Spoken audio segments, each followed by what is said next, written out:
welcome back. In this episode, we sat down with Rebekah Carmichael, otherwise known as the Ghost Guide. Yeah. In her new book, The Not So Scary Guide to Ghosts, which is out July 28th, TikTok sensation Rebekah Carmichael, known to fans as the Ghost Guide, invites readers to explore the paranormal with curiosity, confidence, and a sense of play. Yeah, with a rapidly growing audience drawn to her warm, approachable take on ghost hunting, Rebekah has built a platform around making the supernatural feel accessible and even friendly. Yeah. It's, Which is perfect for yes, you. me. As I was reading the book, I was like, oh, Megan needs this because Yes. this is, she's always so scared. Yeah. And this No, is how I honestly, I was reading and then I started notating and I'm like, I need to remember this and I like this. So yes, it was she wrote it in a very playful way. So it's a very easy read. It's short, but it's packed full of information and I honestly loved it. I did too. I did too. It's a lot of fun. It had some stuff I'd never heard of, some stuff about being, mediumship and things like that, and spirits and entities and clairs and all sorts of stuff that was new to me. And I read a lot about this, and we both, consume a lot of social media about all this stuff.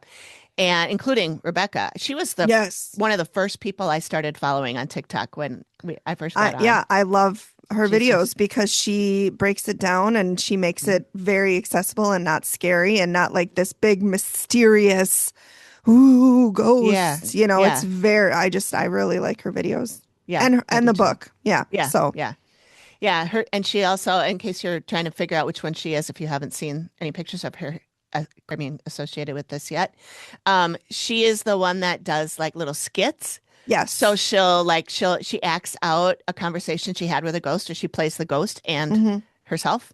Yep. Or herself and somebody else that she's talking to about a ghost, and it's really cute. She does a lot of good work on there. So yeah, it's very really cool. Perfect for, like Amy said, someone like me who's very scared. A little scared. A little scaredy pants. But no, it was a very enjoyable read. Yeah.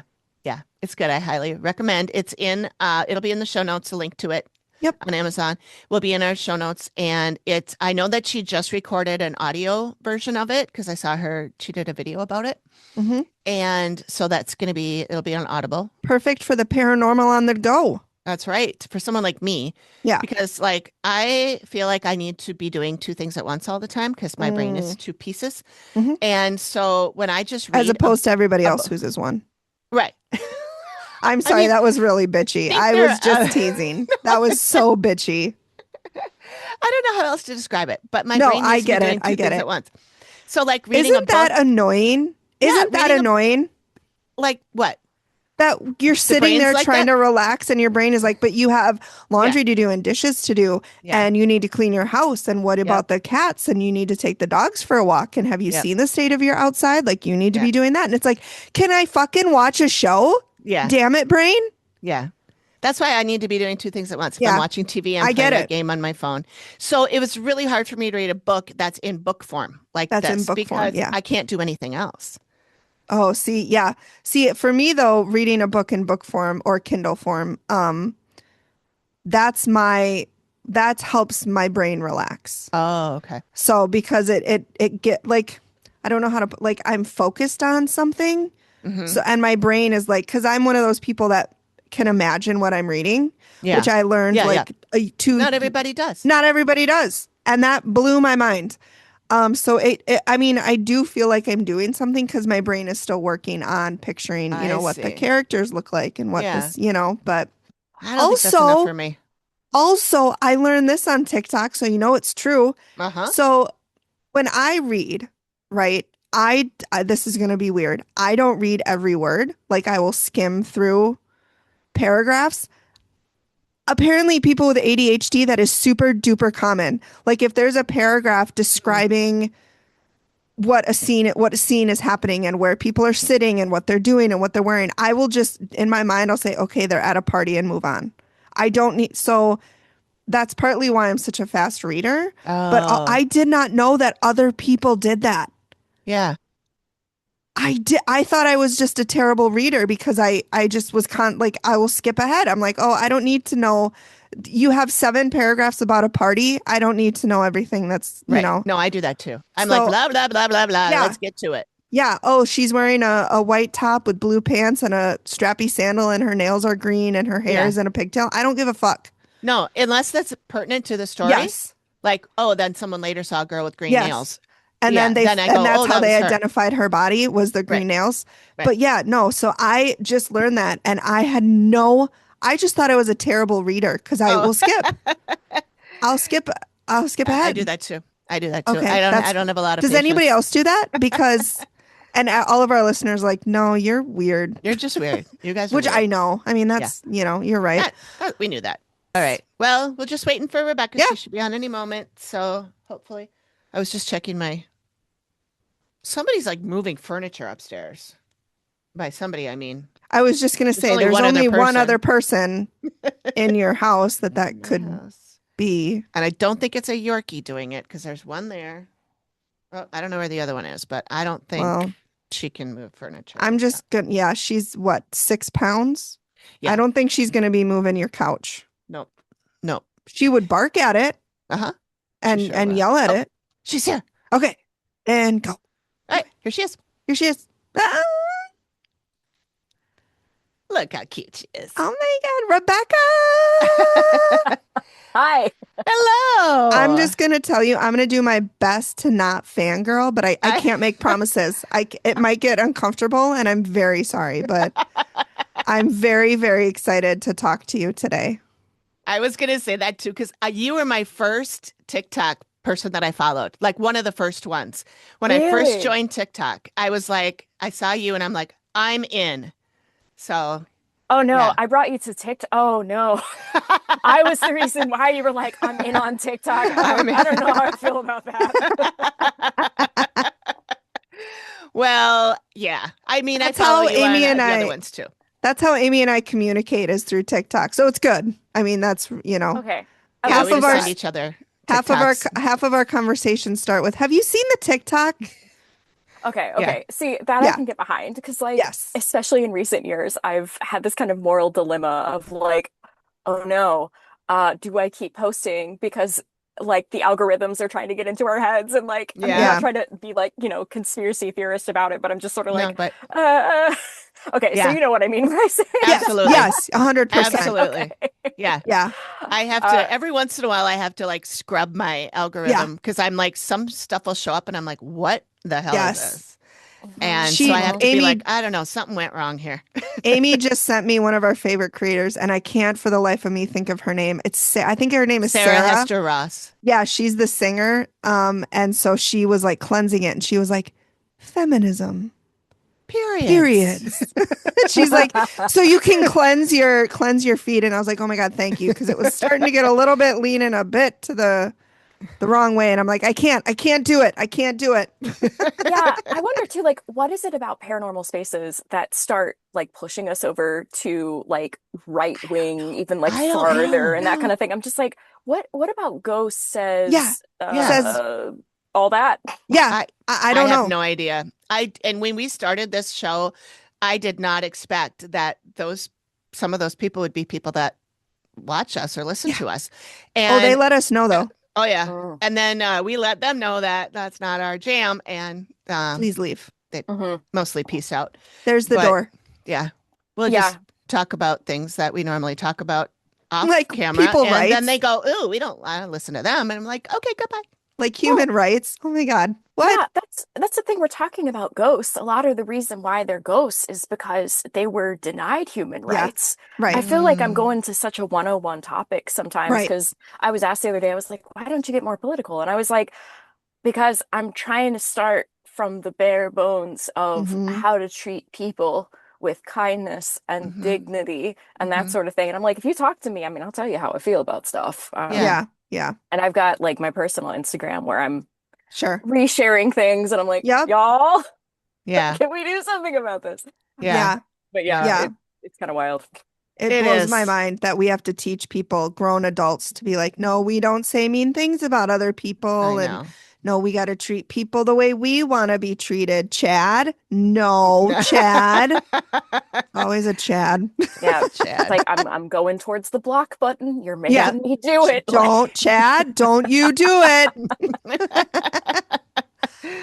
Okay, I love this. We're already right here. Oh, good. perfect. Yeah, we're best friends. Also, you can swear if you want. I don't know if you're a sweary person. We usually are. If you don't like that, we can try and curtail we can rein it in. No. We can rein it in. You speak exactly as you are. I swear in my personal. I don't typically swear in my professional. It is a switch, but who knows? I might get. Who knows? Maybe I'll get angry enough and I'll be like, "Fuck," like who knows?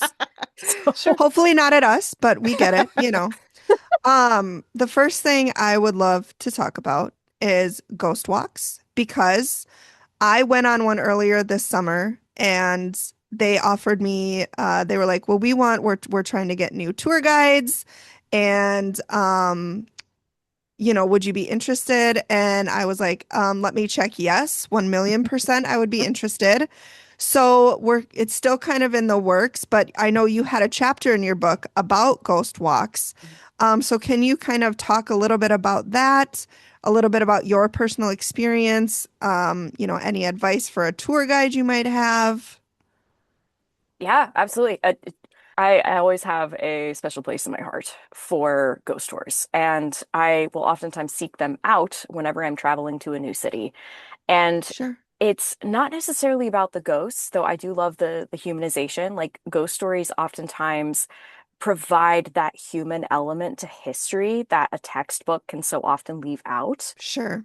That being said, with ghost tours, depending on the tour company, they can start sensationalizing and they can start telling a lot of trauma in a way that I don't always think is considerate of the spirit. Sure. I mean, imagine being a ghost, right? And somebody's coming out and they're like, yeah, and then they stabbed them 10 times and it was the love of their life right in front of their child. Like, oh my God. Yeah. Like, do we need calm down? Maybe calm down a bit. Yeah, it's like, why are we so excited about this? Yeah. Why are we so excited? Let's just, okay. So whenever I look for a ghost tour, I look for the history first, which doesn't always mean the most entertaining. It doesn't always mean the most sensational. And I'll be real, for me, it doesn't always mean the tour guide is always like the best performer. Surprise. What happened? Jordan, what's up? Her child. Oh, yeah. No, you gotta go upstairs, buddy. Why?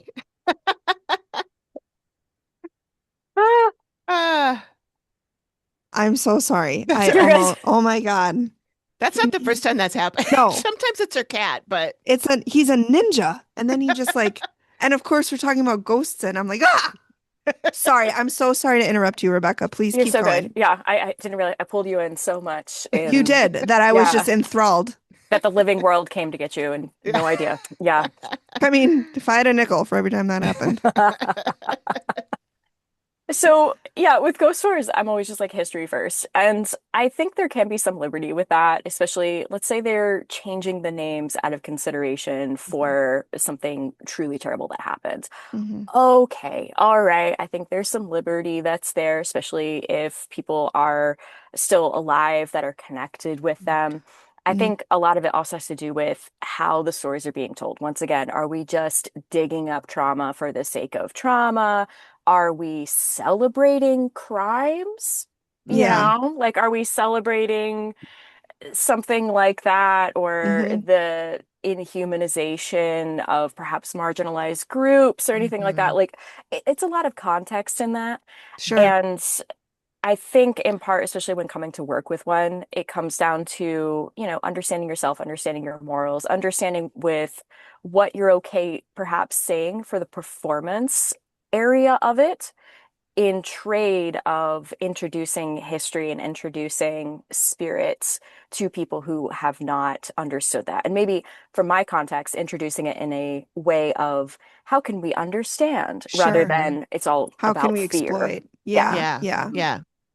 Well, and that's like, your book, which I want to talk about. I hope so. The Not So Scary Guide is what it's called, the Not So Scary Guide to Ghosts. And that ghosts aren't necessarily scary. Mm-hmm. And that I think that for Megan anyway, because she's a scaredy cat. I'm very scared. So this was really good for I kept reading it going, oh, I hope Megan's reading this part. Oh, I Yes. hope Megan's because this is gonna help her. Because she's, Yes. And Thank you. you've had a ghosty friend um attached or whatever you want to call it to you for Megan for a while back in the day. Oh yeah. Frank, Fred. Fred. Frank. Yeah, sorry. One of the F names. Yeah, for like probably 4 or 5 years he was with me.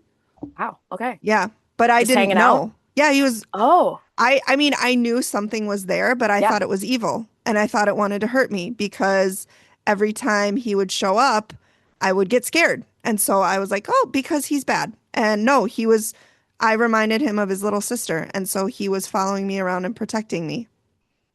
That's so And I think he sweet. was because when I lived in Madison, Wisconsin, I was leaving the DMV. I know I've told this story on the podcast, so everybody, you can fast forward.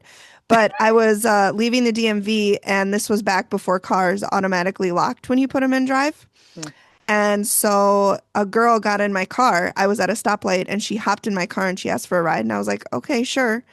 And she sat at the stoplight for a little bit because it was a red light. And she paused and she looked at me and she said, this isn't a good idea. And then she got out of the car and I never saw her again. And so I'm like, did she mean to do me some harm and Frank made her leave? Or, so just that's an example of, I think, Frank looking out for me and keeping me safe. Yeah. Well, that's something to say about compromise as well. So often, and I think it's from the perspective of we're scared, right? We don't understand what Yeah, we're seeing. We don't understand what we're exactly. experiencing. It's like outside of the realm of what society tells us is acceptable and okay. Mm-hmm. So when we have things like that happen, one, totally understandable to be like, even if he means you no harm. Yeah, Mm-hmm. Two, there's something to say about amicably working with spirits of all different levels, but we'll talk about ghosts in particular, sure. because we can have a mutual care for one another, even if we're not talking every day, even if it's not like kind of on a mediumship level or what one would consider a mediumship level. I've worked Mm-hmm. with spirits before. I mean, I talk about one of the experiences in the book where there was a house that I was living in. The Birdie who lived in that house, she had a tight ship on that house. Like Yes. she understood who was moving in and out, like at any given time. And Mm-hmm. I mean, she saved my butt more than a few times, but I talk about one of the experiences in the Yep. book. And the payment for that was one, making sure that I was checking myself before going in and keep the house generally clean. And that was the Mm-hmm. compromise. She Mm-hmm. could boot anything that really wasn't supposed to be there. And I could do my part to just take care of the house in the physical where she couldn't. Mm-hmm. And that's Mm-hmm. the kind of trade. And I Yeah. see that in a lot of consultations. I talk to people and a lot of different experiences where they're like, yeah, I was afraid of them at first, and then I realized that we were cool, and Yep. then we were kind of working with each other. Like that's And cool. That's yeah. really cool. And I think that's part of the reason why, I mean, one of the many, many, many reasons I loved your book, but it's very, I don't want to say user friendly, but like it is, like it spans all ranges. Like if you're just getting into it, it's kind of your how-to guide. But then if you're, sort of in it already, but looking for more tips, it goes into like the different ways you can sense spirits, all the clairs that so it was such, and it's so easily understandable. You're not using all this jargon. You're not using all these big words of, that people wouldn't know. It's very accessible. Mhm. Mm-hmm. I'm Yeah. glad that you found that. Yeah. Yeah. I loved it. Yeah, I love the format, the way you have like you explain some stuff and then you have your little ghosty go-tos and the I little love like those. those little clips of things and then there'll Yes. be a ghost story and then we'll move on to something else and I like the way that you described things. Like I knew about the Claires, Mhm. but I didn't like you described them really well and I don't Hmm. think I ever knew about Claire emotions. Is that it? Claire Yeah. emotion? Where did Mhm. I put that? Yeah, it's kind of an umbrella, clairsentience and clairemotion, but I like Yeah. to separate the sentience and emotion part from the tangency, which is touch. Yeah, yeah, yeah. I hadn't heard of tangency either. Mm-mm. So Mm-hmm. I was like, oh, this is all new to me. So I thought that was really cool. It's very informative.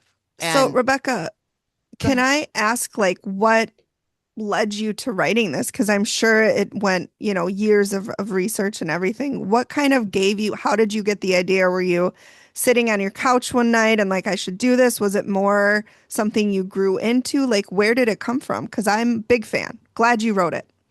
Thank you. With writing this book, it first started with a pamphlet.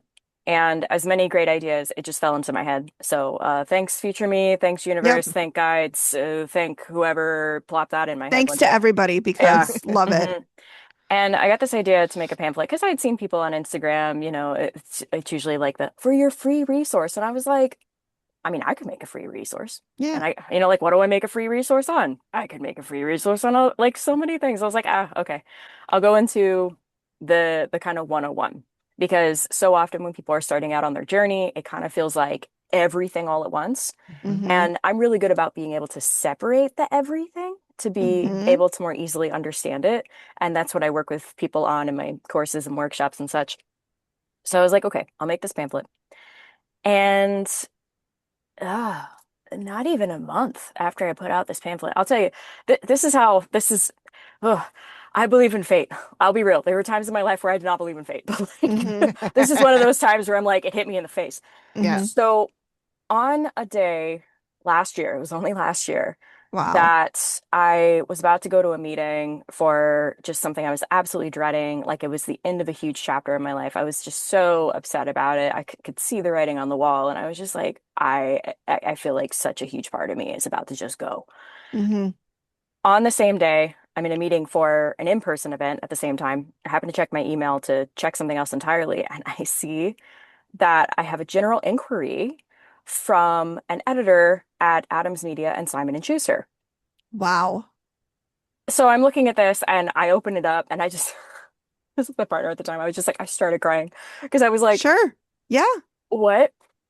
She reached out to me and she said, hey, I saw your pamphlet. Do you want to talk about a potential book? Oh my gosh. Right. Yeah. I was just like, huh?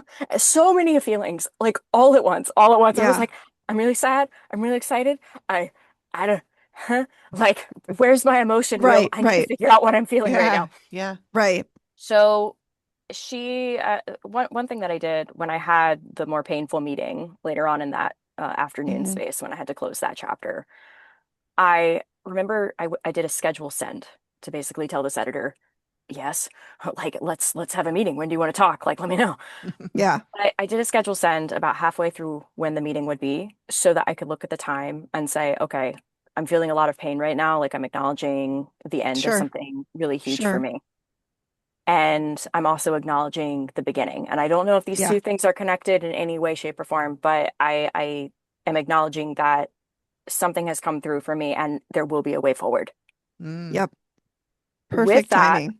yeah, like wild timing, same day, like just, and the fact that I checked my email at that time, which I Yeah. typically don't do, like there were just so many things that lined up, and I was just like, thanks, thank you, like crying, thank you. Yeah. I had the meeting with her, a fellow Rebekah, by the way. She's absolutely Oh. lovely.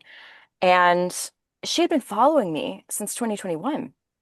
And she Wow. had been an editor for, if not all that time, like most of that time working in the publishing business. And she told me that it was only until I put out that just really succinct pamphlet that she could see potential for a book. Up Mm. until that point, just what she focuses on with Adams Media, it like the skits and stuff that would have been too much. It's not exactly what they Yep. focus on. Like Yep. she Yep. was looking for more educational content. Mhm. Sure. I put out the pamphlet and she was like, "Oh, so you can do this." Not like she Nice. thought I couldn't, but Right. like Right. it Right. Right. just, Yeah. Right. Yeah. it's But like she has right there in front proof. of her face. Like you're Yeah. willing to do it. Yeah. Yeah.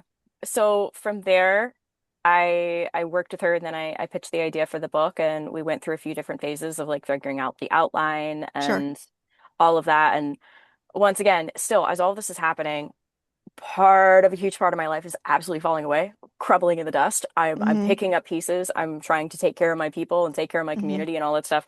And all the while, it's like, oh, okay, well, the contract is Simon and Schuster. Like that's what we're working with here, like one Sure. of the top five. And I was just like, okay, big emotions, big Yeah. emotions, like in every different direction. Yeah, the process turned out to be very fast, though. I'm Yeah. very grateful for the editing team that I worked with, and they were Mm-hmm. actually behind the idea of the Ghostly Go-To. I pulled them together, but they were the Yeah. ones to be like, okay, we need more, we need less, I da, da, da, love da. it. Yeah, It's just so fun. Yeah, Yeah, loved it. good. yeah. And I'll say too, with the pamphlet, it's still out there, it's still available. So if you want to get a taste of what the book is for free, you can do that. And what I love too with the editing staff, they looked at my pamphlet and they looked at my color scheme, they looked at the images that I use that I pulled together, and that's what you get to see in the book. Just Mm-hmm. more very Mm-hmm. friendly, Mm-hmm. very just open, very Yes. like just, you know, as I said, I Not want it to be scary. approachable, not scary. Yeah, yeah, absolutely. Yeah, it definitely has that feel. I mean, look, the cute little ghosts flying I around know. on it. I mean, Mhm. how cute is that? Oh So, yeah, gosh. Yeah. mission accomplished. I think Yep. it's Excellent. Yeah. fantastic. Yeah. Did you ever feel like, because someone reached out to me once and asked me if I wanted to write a book, and I was like, oh no, I can't do that. I just like panicked, and I'm like, me? No, and and I didn't, and somebody else did. Yeah, it was. I have another podcast that's about gangsters in Minneapolis, which is where we are located, Mm-hmm. Yeah. and so it's a true crime basically podcast about these gangsters, and somebody at not at Simon and Schuster, at a small little Minnesota book company, asked me if I wanted to write a book on it, and I was like, I'm not a writer. I don't know. I mean, I was like, thank you, but I was too scared to do it. Mm. Mm. And someone else did. She did a great job. We had her on the podcast. We're friends now. She just also wrote a book about hauntings in Minneapolis. So she's going to be on our show at some point too. At some point. Yeah. But so was there any part of you that was like I was, where it was like, oh, me? Really? Or were you just like, oh, Whoop. I can bang this out, no problem? Oh, wow. What a fascinating question to ask. Uh, well, okay, there's two sides of this. One side is the side of me that's been writing ever since I learned how to write. Mm-hmm. I've always wanted to written a book, or written a book. Wow, I'm already in the past tense. How did that happen? Um, I've always wanted to write a book. I've always just wanted that. And Yeah. I've always been dabbling. I'll write things for myself and that kind of thing.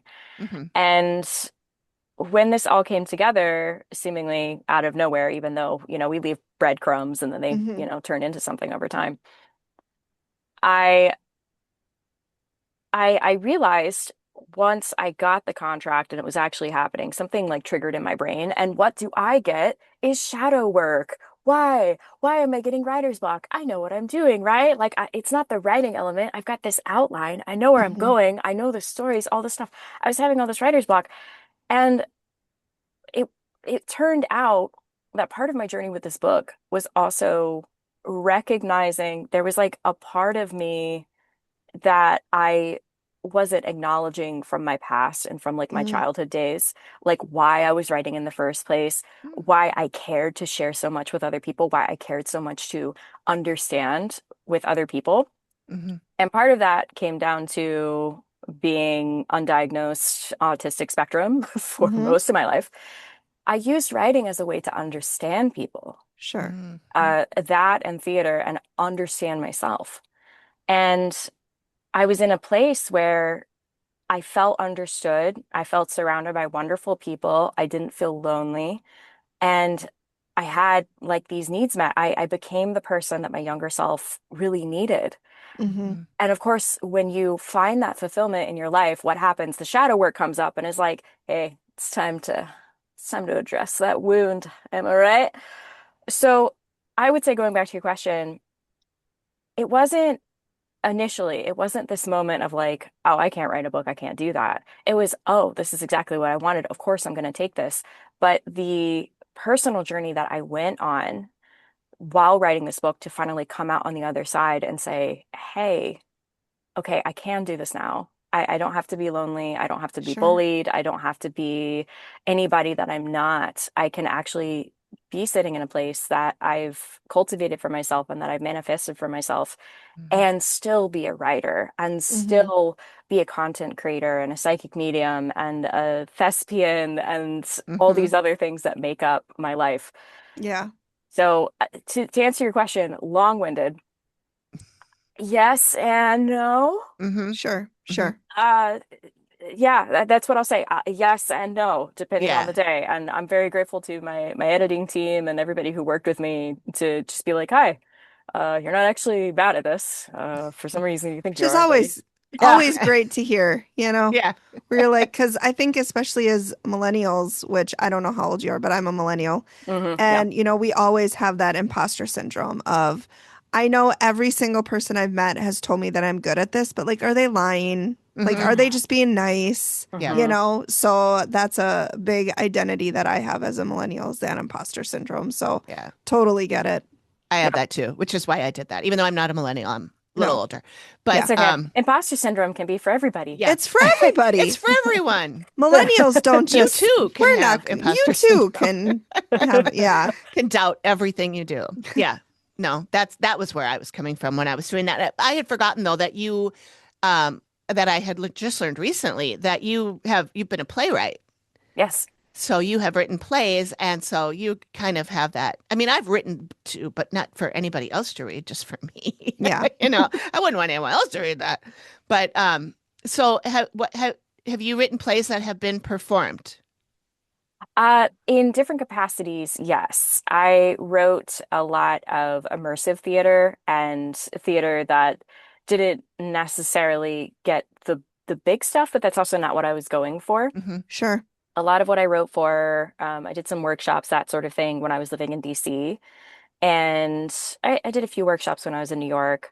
Though I'll be real, my work did not get pushed because I changed tactics in my life. I became an owner of what was the slogan? It's been years now. A psychologically based immersive theatrical experience, which was a room escape company. We had Oh, performers in the Oh, room. We had full cool. plots. Yeah, it was like that was my playground. That was my creative playground for Yeah. yeah, years. It wasn't That's just a room escape. awesome. Yeah. I didn't that want people sounds to just fun. feel like, oh, I'm solving a puzzle. No, I Yeah. wanted people to be like, I am a part of a thing. Hmm. Yeah. Yeah. And I was one of the first in North Carolina to do it and then like really bring people on that journey. Sure. And now I'm seeing more room escape companies take that immersive Hmm. route, and I think it's great. I'm like, yeah, give me an hour where I don't have to think about the rest of everything Yeah. else going on. Just Yeah. let me be in the present. Let Especially in me, this day and oh my age. God. Yeah. Yeah. Let me forget the world is burning, literally and figuratively. That's right. That's awesome. That would Yeah. be fun to do. I would love to go to something like that. I've done one of those. It was fun, but it was just puzzles. Mhm. Yeah. And we got Yeah. out of it really easy because they kept giving us hints that we didn't ask for. Oh, I hate that. They kept Yeah. coming over Mm. the loudspeaker and going, go over. We got out in like a half an hour. I'm like, Uh, well, yeah. And the person our friend that set it up, she reached out to the company later and she was like, that wasn't really what we wanted. We yeah. really wanted to figure this out and we didn't want those hints and you gave them to us anyway. And so they gave her a free revisit, like could go back. And she's like, I don't want to go back. Yeah. Not if it's going No. to Mm. be like Yeah. that. So, Truly, it is an art Yeah. to get people down to the last 60 seconds, which is mhm, part of our immersive theater part. mm, We wanted people to feel like they weren't going to escape. And then yeah, yeah. to have them get out of the 30 second. Not everybody did, but Hmm. that last 60 seconds, that's what makes Hmm. it, you have a whole hour coming down to that. And Hmm. Yeah. we worked on it. And it wasn't a 3 hint rule. It wasn't a bunch of hints. Oftentimes it was an actor being like, I wouldn't go over there. Oh, you do what you want. Oh, yeah. But here's the thing. That's nice and subtle. Yeah, Hmm. sometimes they would mean it though. Like I wouldn't go over there. And sometimes people are like, clearly I'm going to, but I'm like, but the one in the room isn't always your friend. Right. That's really nice. Nice. That sounds like Nice. fun. Yeah. It was fun. It was fun. Yeah. All But right. Megan, do you have another question? Yeah. I love I just want to talk about the whole book, but one of which is what we're doing. But I think one of the things that I loved so much about the book is that it touched, and I might have said this already because I thought it, and sometimes I think and say and I forget, but I love that it touched on every aspect of ghosts. Like it wasn't just, here's what to do if you see a ghost. It's like before you even get to that stage, here's what, you should be doing. Here's what you should be, checking into. And one of the things I really loved that you talked about was your checking into yourself and doing a baseline. Because I had never thought about that before. Like I hadn't either. You think it's so basic. Like obviously I want to do a baseline, but I had never thought about that before. So that wasn't really a question. It was just I really wanted to say I liked that. Well, I'm glad that stood out as well because that's something as I've been talking to people that has been one of the things that really does stand out. And what I will say with the credit to that, it's not something I got from the paranormal community or the psychic medium community. It's something I got from going to therapy. Oh, nice. Look at you. We love a therapized queen. Oh, for sure. Well, part of my psychic awakening or my reawakening has to do with my mental health. I mean, I say part, a huge part. Like I had to learn how to listen to myself first, which is the base point or the baseline. It's you being able to say, this is where I'm at right now. And here's the thing, it's not just with ghosts. It's with any conversation you go into with somebody. If you go in and you're already preparing for something, though you don't know what, but you're not first checking in and saying, okay, well, I'm feeling this. This is what happened to me today. This is the funny feeling that I have in my toe because it's like asleep for some reason, like whatever. And then you go in. You never want to ascribe anything personal that you're going through to somebody else. You first want to understand so that then you can hopefully understand where they're coming from. One thing with ghosts that I talk about on a humanization element is when we can understand what somebody else is going through, when we can have sympathy for them and we can say, okay, I think that's what's happening to them. Oh, my light went out. That's so weird. It's okay. Well, I'll just be a little bit in shadow, or maybe I don't need it. It still looks okay. Okay. Yeah. Yeah, you still look fine. Well, I think I can still plug it in at the same time. But anyway, I'll talk. So I'm still here. I'm at it. Yeah, with humanizing folks, being able to understand what they're going through, that ability is actually a mark of high intelligence. And now when I look at people, and this is getting more into the psychological part, when you can understand what somebody else's life is like in somebody else's shoes, even if it's nothing like you, even if you do not agree, and it doesn't mean you have to agree, it doesn't mean you have to just always be tolerant or anything. If you can understand what they're going through, it allows us to be less reactive. And we can apply that to ghosts as well. So for example, ghost is lashing out. You walk in, you get a terrible feeling. It's like, oh, I feel like I'm going to throw up. I'm so like upset right now. I'm so sad. So often it can feel like that spirit is somehow attacking us. But if we take a second and say, okay, hey, hi, do you mean to do that? Do you know that you're doing that? Do you want to talk about why maybe you're doing that? It's the teenage boy example in your book about the client you had who there was the teenage boy who had passed away and he was scaring her children and he was like, I didn't mean to. Like he didn't realize it. Yeah, yeah. And that poor guy too. He was just like, I want a family. And I was like, I understand this. I don't know if you're doing it right though. We gotta reel this back a little bit. Yeah. Yeah. So you're like a therapist to ghosts sometimes. Unlicensed. Yeah. I do not have that degree. Much respect to therapists. Yeah. I just consider myself a naturally empathetic person, but also a person who has developed a lot of boundaries over the years so that empathy doesn't overwhelm me and what I need to be feeling for myself. Yeah. That is hard. Megan and I both struggle with that. Teach me your ways because we both struggle a lot with that. It's hard. It is hard. It is. Especially being, empathic. We don't want, if we set a boundary and somebody pushes back or they get upset about it, then by association, we're upset about it. And it's like, I would rather just take the boundary down so that you're not mad at me, so I'm not feeling that you're mad at me. It's very convoluted. Mm-hmm. Yeah, it's tough. And I'll say too, with part of the shielding techniques that I go into in the book, you can utilize those shielding techniques not just with the incorporeal, but the corporeal.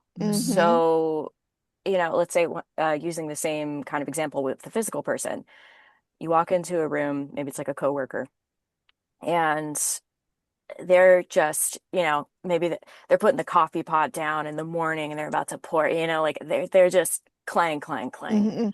And then suddenly you start to feel maybe not anger because that can be a lot to shoot into somebody, but maybe you're starting to feel overwhelmed because of their anger, right?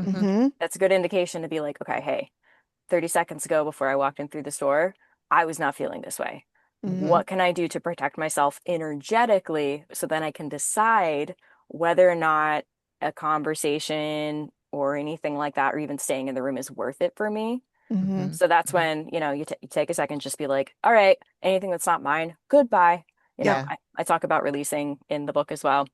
And then you just put up your shield and be like, okay, this is my impenetrable shield. Doesn't matter if it's living or on the other side. It's not coming through. And then from there, see how you feel. Yeah. One of my favorite things that you wrote about in the book was if you're going to be going, on an investigation or even into a place, not necessarily investigation, you gave examples of what to say to, make sure that nothing follows you home, which has been a big fear that I've had of me going somewhere and then something terrible. Like the guy that you talked about who had 18 ghosts attached to him. Yeah. Oh my I was goodness. like, I don't want that. I had one and it was enough. And so I really loved the fact that you give examples in almost everything that, every piece of the book, which I find incredibly helpful. But that was one of my favorites was you gave examples of before even, not like I said, not necessarily going on an investigation, but just going somewhere new, like what to say to kind of keep things out. And I loved that. I don't so much have questions, Rebekah, as just different parts of the book where I'm just gonna be like, oh, this? Yeah, I loved that. Yeah. Oh, this chapter? No, that was great. I absolutely loved it. Thank you. That's such great feedback. I appreciate it. Yeah, that's pretty much all I'm gonna be saying is, oh, this? Yeah, no, I really like that. That was great. Well, one thing with that guy, there was a part of him that wanted that. Yeah. That was where he felt like he was getting attention. That's where he felt he was important. I tell people in any aspect of life, it shouldn't be your only, like paranormal investigation. It can be a huge part of your life. It can be your job. It can be your passion. It can be your hobby. It can be all these sorts of things. Though that's an aspect of your life. Yeah. Right? Like you should still be able to go home because you're still you at the end of the day. You're not 18 ghosts. Yeah. Oh my gosh. I could not, when you said that, when you wrote that in the book, I was like, oh my gosh, that seems like so much, not only like energetically, but mentally to just, oh my gosh. Yeah. No wonder he didn't sleep well. Yeah.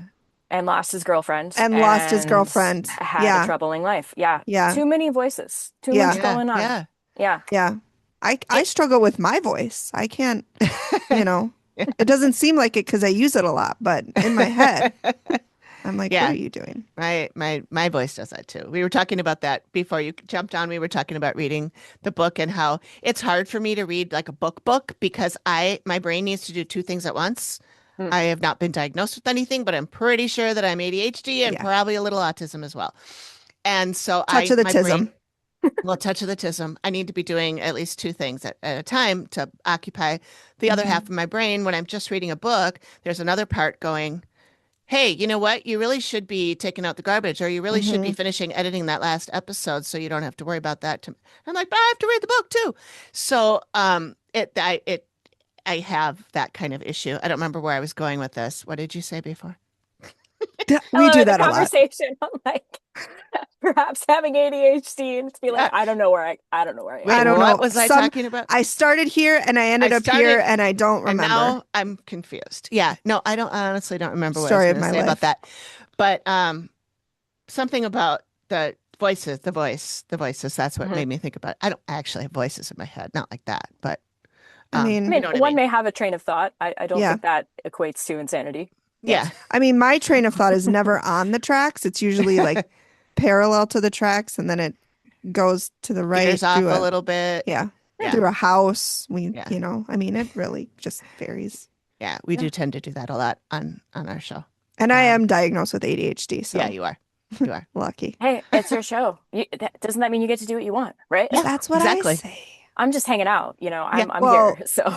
I mean, we're the lucky ones because, again, fangirling. So yeah, we are super excited. I'm trying to be cool, Rebekah. I don't know. It's probably not You're working. being so cool. But I'm trying. Point of view, just like, I like you. Be like, okay. You're so pretty. Yeah. Be like, wow, look at the time. I got to go somewhere not here. So I know in your book you had, mentioned that you had done a couple of investigations. One in was it Gettysburg? The Jane Wilder. Jenny Wade. Jenny Wade. I knew it was a JW. Yep. Do you still do investigations? Have you kind of taken a step back from that to maybe focus more on the, on the book aspect and teaching, or kind of where do investigations fall in your life? I'm in a place where I say I do experiences. Sure. Now, what does that mean? Investigations fall under the experience. I'm actively looking back into winding up where I'm just supposed to be and meeting whoever's there. Yeah. That's really that's what got me into first posting skits on TikTok, where I was just like, well, I guess I'll share this. I don't really know if it's happening, but we'll find out. Like that was really it. I was really in my do it scared era, and I still am in that era of just like, do it scared. Okay. Like, well, I don't know. Let's try. With investigations, I do them, but it's really more for fun. And oftentimes it's with an element of trying to figure out something historically related. So it's trying to talk to the spirits and being like going beyond, how did you die? Yeah. It's more of the, hey, we're trying to find this building that isn't on the maps and it's nearby. Oh, sure. I was wondering if you could point us in the direction of said building so we can work with the historical people and see if we can actually find some element of a foundation or something like that. Like I'm really into solving historic mysteries, and so ghosts can help with that. And really, I say it because I want more people to do it. How often they get asked the same 5 questions that are not super fun. What if you go in and you're just like, hey, where did you live? Can I go visit there? Like, what does that look like to you? What color of the walls do you see when you were alive versus now? Like those kinds of questions. So I will still go on paranormal investigations. I think my issue with it, and one of these days I feel like I need to do a podcast recording with my partner on it, because Theron, who introduced me to paranormal investigation in the first place. I follow them too. Yay, awesome. I love Theron in so many ways. I keep wandering off during investigations because my patience for having a spirit be able to come through sometimes, especially if they're like, oh, I'm exhausted, I don't really feel like yelling to make it come through the S box, because it is a learning process for many of them. You can't just expect them to understand how to get on the wavelength to come through the tech. Right. So if they're not doing especially if they're a spirit that died in like 1800 and they don't know what any of these things are. Yeah. And now we're expecting them to not only understand it, but put out the energy level required to communicate. Yeah. And if they're not super emotional and they're just sort of chill, sometimes they won't come through unless they really know how to manipulate the technology. And me, I'll just sit there and be like, oh shoot, I know, I understand you're tired. Like, do you want to get out of here? Like, we can go over to the next room and like actually chat. Like, so I don't think I'm a good investigator.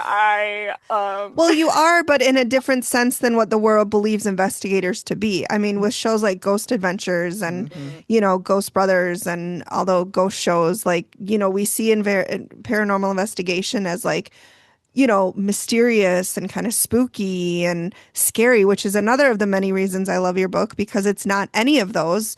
But you've got the people who are like, how many people, who's here with me? Are you here? Where did you die? And you're right. Like maybe spirits don't want to talk about that for the millionth time today. Maybe they want to know, maybe they want to talk about what their favorite toy was as a kid. Yeah, it turns into a show. It turns into like they're supposed to entertain us or something. Yeah, it's a debacle and it's disrespectful, which again, you talk about it. I'm sorry, which you talk about in your book, but it's like, think of them, like you said at the beginning, like think of them as, because at one point, most of them were a human being. Yeah. And understanding them, as a person could maybe help you understand them as a spirit and what they were looking for. Yeah. One thing that I love to do with an investigation is bring something for them. I'm big on bringing spirits for spirits. I read, yes. Got a lot of drinkers from the past, so give a little to get a little. Yep.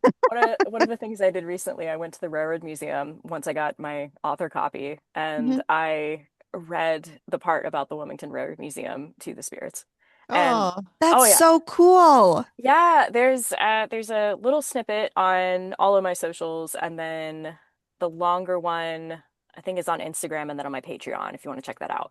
Okay. But I just pour a bunch of beverages out for these spirits because I'm like, hey, if we're gonna party, we're gonna party. Yeah. Like, let's go. So this is probably a dumb question. Do you pour them like in glasses or like on? Okay, sorry. I was like imagining you just with a bottle, just like pouring it on the ground. On the ground, yeah.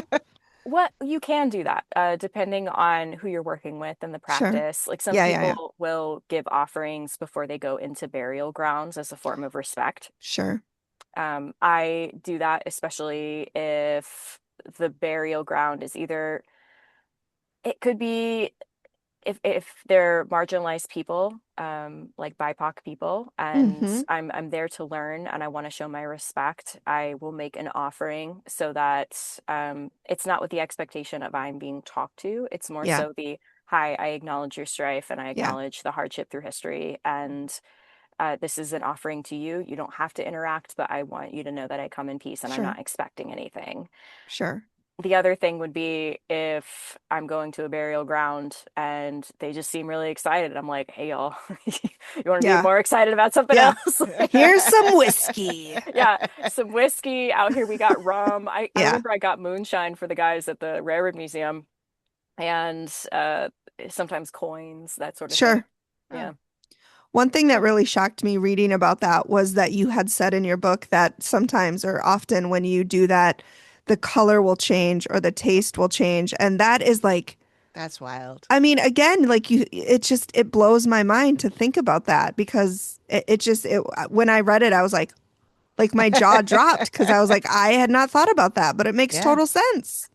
They take something from it. Yeah. If you ever want to experience that firsthand with a group of people that I know take to it very well, I started doing this out at Fort Fisher. And this is at the end of the Cape Fear River in Wilmington. I'm pointing that way, but y'all have no idea. But it is, just believe me, it's that way. Yeah. I believe you, Rebekah. Yeah. Look, we're friends. I believe you. Yeah. The river, you wouldn't lie to me. Yeah. Yeah.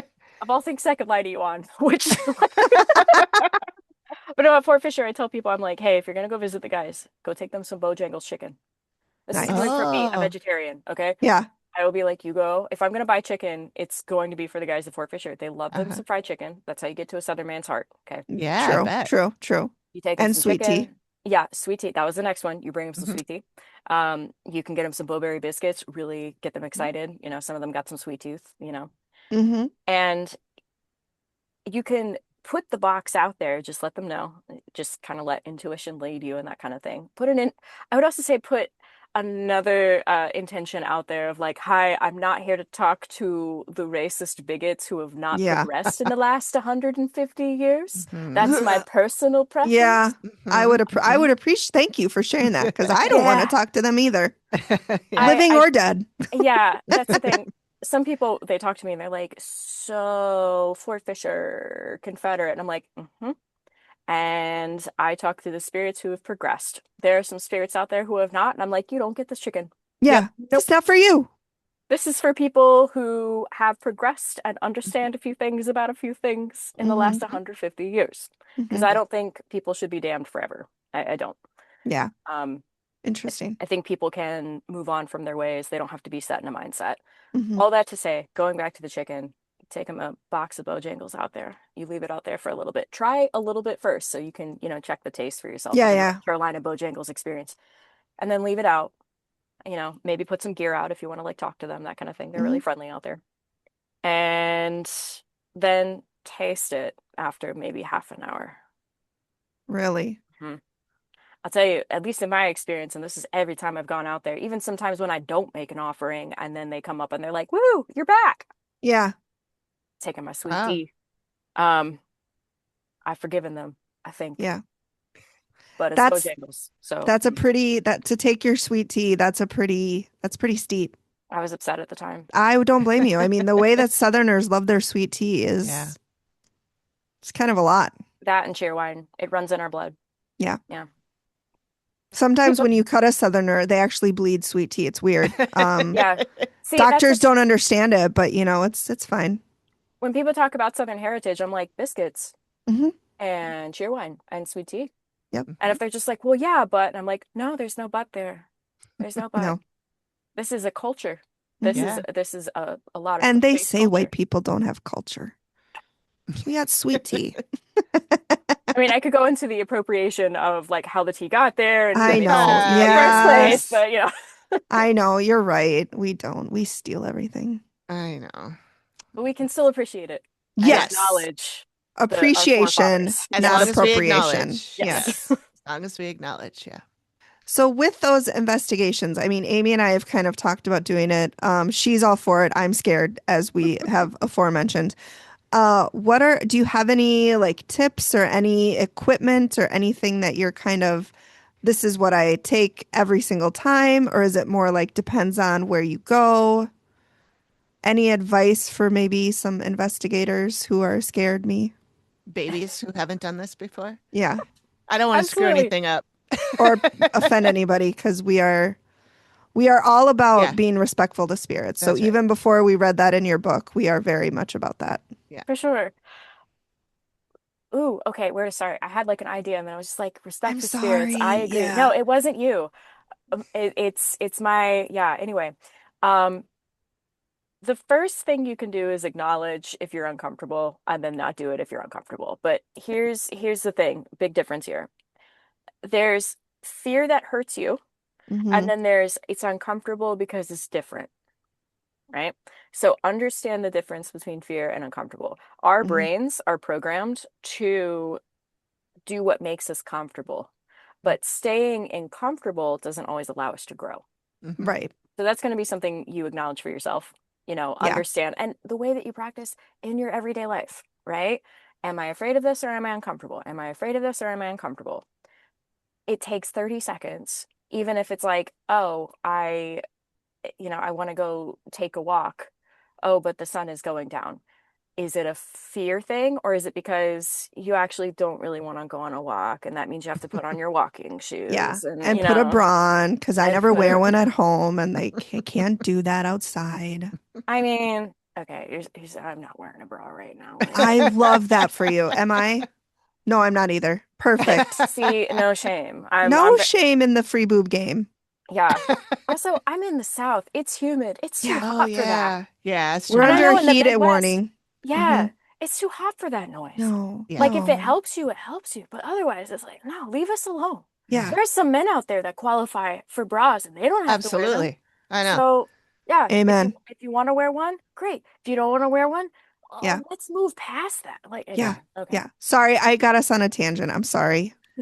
No, you're good. I'm just y'all are getting a unique side of me for your podcast. Everything else has been hey, Rebekah the Ghost Guide, da da da da da. You're getting very much no bras. That's okay. That's how we roll. Bras That's how we like it. No, bras are for the, I don't know, geese. I don't know. I don't know, you guys. People who want to wear them. How about that? Yes. No shade if you love bras. No shade. There's some cute bras out there. There are some cute bras. Yeah. Very empowering bras. Yeah. Yes, I hate them, but that's just me. I don't want to yuck your yum. If you love wearing bras, I love that for you. Yeah. Wow. I hope people can comment on your podcast and be Yeah. like, I am pro bra or I am con bra. Yeah. We'll cut this part out for a clip for sure. Okay. Yeah. Excellent. Yeah. For a reel or comment TikTok below or whatever. Pro or con bra. Came to talk about spirits, stayed to talk about bras. There you go. Put that on a t-shirt. For sure. For sure. That's all you. That's all you. You get it. You trademark it. Yeah. Acknowledging your, is it discomfort or is it fear? And you can do that in your everyday life. Start practicing in your everyday life. That's psychology. Yeah. I know we're getting close to time here, but I do love that you talked in the book so much about mental health, and I know you're a big proponent for mental health and trying, and you touched on therapy earlier, but that I also have another podcast that I do with a friend who's a therapist, and she's also a little woo-woo, and she found us through this podcast. Through our podcast. And so she and I talk about like the spiritual parts of psychology sometimes too. And so to hear the kind of stuff you were talking about has been really interesting. How do you find those connections? Like, how do you find that psychology or therapy, whatever, and the spiritual world connecting? I mean, you've touched on it a little bit, but like anything else you want to say about that? I wholeheartedly believe the more one understands oneself, the more they're able to understand everything else. And what everything else means to you will always be personal. I am never here to convince people. That goes around. Yeah. That does nothing for me. Yeah. Right. I want to talk about the human experience and how that goes beyond death. It's like when people ask me, they're like, I ask people if they talk about like, well, how do you have friends with ghosts? And I'm like, well, if you have somebody who passes, do you just suddenly not love them? Yeah. That's a wonderful explanation of that. Yeah. Like, where does that go? Yeah. You know? And every single time it's like, no, I still love them. And I'm just like, okay, cool. Well, let's say they're somewhere. Or let's say, they do what they need to do and you can connect with them safely and, so that everybody gets something cool from it. Love has no bounds. Right. Cool. Yeah, psychology is highly important to me because, one, it gives me grounding. That is what grounds me. If I am ever in a bad mental headspace, you won't see me go into a place to investigate. You won't. Nor should you or anybody, because I feel like that's irresponsible of you. Right. And you're more vulnerable at that time too, 100%. right? Something happening. And that's how you end up with 18 ghosts. Yeah. It all comes back to the 18 ghosts. Yeah. I've done over 2,000 consultations, like one-on-one consultations with people at this point. And I had to come to a place where I had to get comfortable with telling people sometimes, not often, fortunately, but every so often something would happen. And I'd have to email them and I have to say, hey, my brain's not my friend today. And if my brain is not going to be a friend to me, I do not want to try to channel into you. Sure. Because that can affect, like, it. We're dealing with like heavy emotions and that kind of thing in some of these things. You know? I never want to just like put my stuff on somebody else, you know? And the way that I stop that from happening is from knowing me and from give myself grace. That allows me to give other people grace. Yeah. Like your emotional check-in that you talk about, like how you said earlier, okay, at 30 seconds before I came in this room, I wasn't feeling this way. My base was this. What changed? So I think that's important regardless of whether you're dealing with spirits or humans. Like how many times have we, even like for me, when I fight with my husband, because I'm empathetic, when, his anger leaches into me and suddenly I'm feeling like anxious and stressed and I don't know what to do with myself. And so having that emotional check-in, I think, is great in every aspect of life. Yeah. And I love, like Amy said, that you incorporate so much mental health into the book. Like I remember one time you were, one of the things I think was Claire, when you were talking about hearing like voices in your head and you're like, but if you're actually hearing voices that might not be, that are telling you to harm yourself or harm others, that's not what we're, so seek mental health. So I really love that you are highlighting it and saying like, if this is happening, it might not be spiritual. So I think it's very important because how many people who were considered, spiritual were actually schizophrenic or bipolar in the past or, all of that. So I think it's really great that you touch on that. For sure. Psychic ability can be blocked, turned off, like cut. Like I know that firsthand. Most people know that firsthand, especially if they're having a reawakening and they're coming into understanding their sensibilities. Mental health on the scale of delusion cannot be turned off until we have the tools, some of which is sometimes medication. Sure. Sometimes it means certainly it's therapy. And I tell people all the time, it's grounding for me and it's grounding for the people when they're like, well, yeah, I think I'm talking to this one woman, like by this one tree, but one day I was like really in my thoughts and I didn't pick up on her at all. And I'm just like, that's an indication to me as a non-licensed like person of psychology. I'm like, okay, if you were in your mental health fields and you didn't see her and she's not leaving the tree and maybe somebody else did a double take while they walked by, that says to me that that is some kind of entity. If she's following you and she's telling you to do terrible things to yourself and that kind of thing, it's a different matter. And if you can seek relief from that matter, it's absolutely life-changing to have quiet, and that quiet, that tranquility is absolutely worth it. Yeah. Most of the time, if people ask, oh, like, am I crazy or whatever, I'm like, okay, so that's your brain trying to keep you sane, asking that question. For the very few people that I've ever met in this line of work who are truly having like mental based delusions, they never ask that question. Interesting. It was always, oh, it's absolutely there. Yes. They are telling me this. And I always had to bring them back and be like, well, what in the physical signs did you get? Oh, nothing, but you tell me to believe in myself. And I was like, whoa, whoa, whoa. I do want people to believe in themselves, but I also expect people to check their bases. Yeah. What bases did you check? Yeah. So there's balance. Yeah. Yeah. Interesting. Everything. Cool. Everything in balance. Everything. Weird way to like wind up on this hour. Do you no, have but I love it. Go over, like... I love it. I know. Maybe a nicer topic. I don't know. Well, yeah, I can't think of anything else that I wanted to touch on. Oh, I do want to mention just quick, just to give you feedback. I don't know, because you said you like that, but I loved the whole thing about the frequency tree. Yes. Explaining about like from the roots to the base to the branches to the canopy, all that being where the different entities lie in frequency. That was so cool to just like picture that. And I have a big tree in my backyard that I say I'm friends with. Good. And I need to go out there and just sit with him and go through those exercises and stuff because it was so cool to me. Yeah. I mean, Rebekah, I'm going to be honest. We could sit here for another hour and I could just go and say things like, and in this part of your book, I really liked where you said this. And then I copied this part. And then I highlighted this part because it was really good. Yeah. And when I got to, but like, seriously, I'm not just like, I think your writing style is wonderful because it's easy to follow. It's conversational. It's, you don't use, big scientific words to try to make yourself sound smarter. Like you make it very accessible. Thank you. And I loved your book. I loved it. I can't say if there was a stronger word than love, I would use. Well, thank you. I agree. Yeah.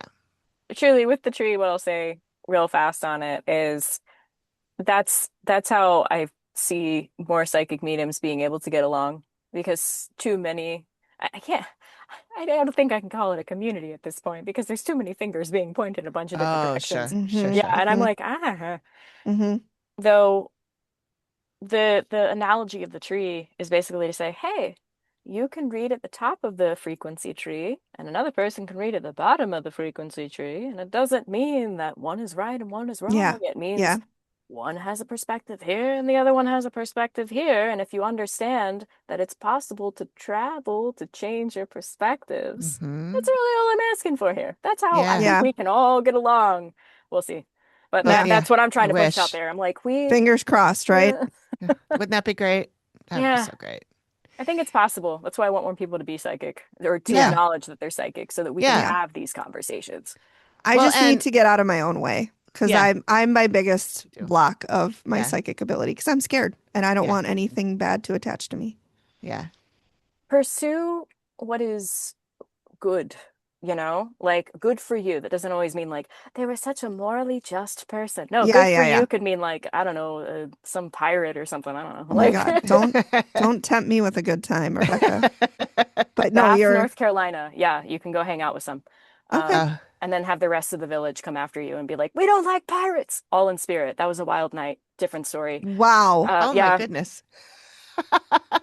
Well, now we got to have you on again. I was going to say, we're going to have you back on again just for tell ghost stories. Yeah. Oh my goodness. Yeah, for that one though, if we're going to talk about Bath, you might as well have Theron on as well because let's do it. We got into trouble that night. It was great. The more the merrier. Blackbeard. Yeah. Oh my gosh. I would love to do that. I would love to. We're working on an episode where we're just going to have people come on and meet with us and tell ghost stories. Ooh, yeah. And so we have a couple already in the logged, recorded. But if we could pick out a time to have you and Theron both on, and you can tell that story, and it wouldn't have to any be and all stories, an hour, just however long you want to do. You'll have to tell us when to stop talking because we've got a lot.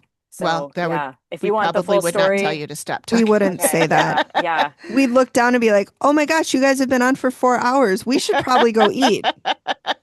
Also, yes, I'll be like, "Oh, the sun went down." Yeah. That seems to mark time. Yeah. Yeah. Usually. Well, Rebekah, is there any final words that you would like to say regarding your book or regarding your TikTok or your socials or anything for our listeners? Ooh, well, with the Not So Scary Guide to Ghosts, as you've put it numerous times, which I appreciate, it's meant to be approachable. Mm-hmm. It's meant to be for any level. And even those who are well-practiced paranormal investigators, well-practiced psychic mediums, spiritualists, etc. So many of them are still reading this book and saying, I learned something new. This book is meant to encourage you to keep going. It's meant to remind you of experiences that you had that maybe you couldn't deconstruct at the time, but now that you're here and now that you're in a safer place, the options are available. I tell people, if you get a hard copy, write in it, anything I was afraid to write. I just made notes. I wasn't. I wasn't, Rebekah. Yeah. Yeah, like write out your experiences. This is meant to be a jumping off point. It's meant to inspire your own experiences in a grounded, ethical way. It's meant to create conversation with people that you might not expect to have those conversations with. Yeah. That's what I want. I want it to be approachable. I want it to be a conversation. I want more people to acknowledge their intuition so that we can have more advanced conversations and learn to trust ourselves more running down the road. Yep. Awesome. But yeah, with all that, if anybody wants to find me, I'm at RebekahTheGhostGuide.com, REBEKAH. All my socials are there. Those are my only socials. Please, if anybody DMs you saying they're me, they're not. Just block and report them. All the time, too much. That's so prevalent. It's so bad. It's horrible. I probably have 40 Amy Allen. Amy Allen from the Dead Files. Yeah. I probably have like 40 Amy Allens following me, and none of them are the real one. Yeah. It is so upsetting. And they really do prey upon they do. People who just they need something, they want something, and that's what makes me so angry. They prey upon the vulnerable. Money. Yep. That's awful. All right. So, on that note, thank you so much for joining us. This has been a blast. So much fun. And oh my gosh. Serious, we would love to have you back on. Tell us some ghost stories. Yes. Yeah. So thank you. I'll get in contact. And thank you so much for taking the time to speak with us. We appreciated it. Yeah. Loved your book. I don't know if I've said that. I don't know, Megan, did you like it? Was it I know I'm really I keep things close to the chest, and so it's really hard to read me sometimes. But I did really like it. Yeah, I did too. I'll be getting the audiobook, which I just saw your video on how you recorded the audiobook. And it took you like 15 hours.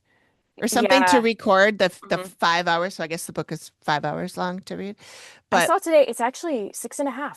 Oh, okay. Yeah. Okay. I looked at the listing. So awesome. Well, I'll be getting that too because I enjoy I really enjoy listening to the author reading stuff too. So I do thank too. You. Yeah, we'll be doing that too. All right. Well, thank you so much. Thank you. And we will hopefully talk again some other time. Yes. Okay. Sounds great. Thanks, Rebekah. All right. Thank you. Take care. Thanks. Bye. Bye-bye. Okay. Oh my God, I love her. How much fun. She's so cute. She's so cool. Yeah. Yeah. Oh my God, I loved her. I loved her so much. I want to be her best friend forever. I know. She's great. I hope we can have her I do too. Especially with Theron. And send me Theron's TikTok because I don't know if I know of them. Yeah, they're really cool.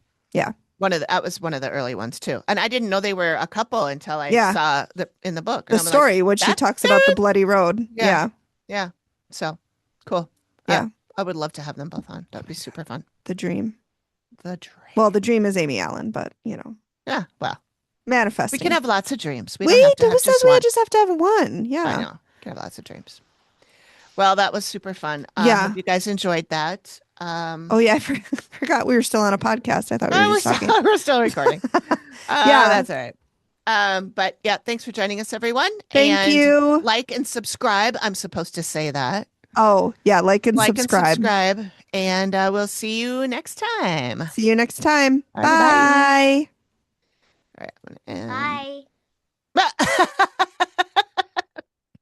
Why are you down like, here? who was saying that? Go upstairs.